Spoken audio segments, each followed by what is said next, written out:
Hey folks, it's Simon here. Welcome to your daily newsletter for Monday, the 29th of April, 2024. This is the sort of week that technical analysis is likely to just take a backseat to the news. There's so much happening this week. It's going to be a really hectic week, and it doesn't matter how gorgeous your technical setups are. If something happens in the news that surprises the market, chances are they won't play out.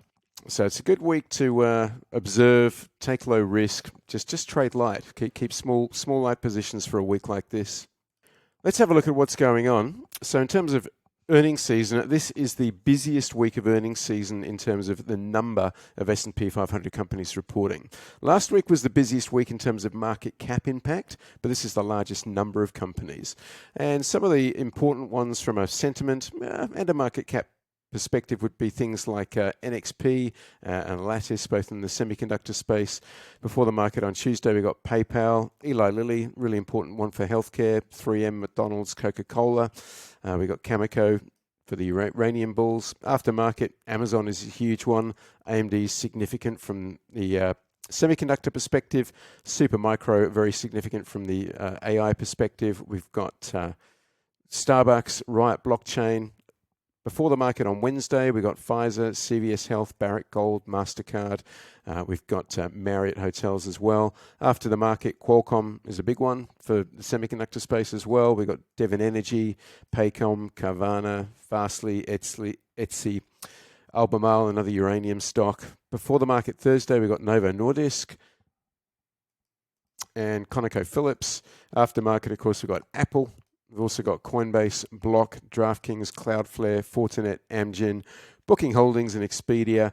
And then before the market Friday, we've got Cheniere Energy and Hershey. So busy week, SIBO as well.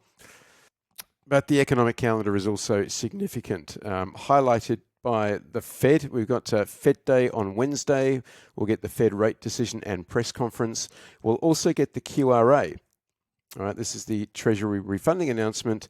This is something that nobody even knew what it was 12 months ago, but over the last few months, this has had the potential to move markets.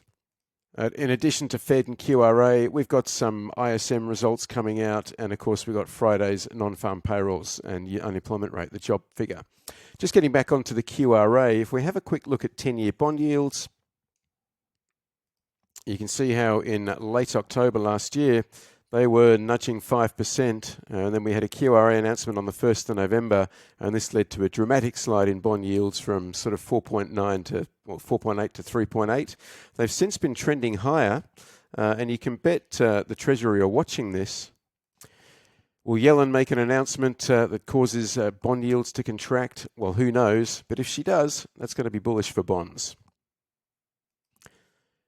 That's what I got for you today. Take care out there this week, and I'll catch you tomorrow. Thank you.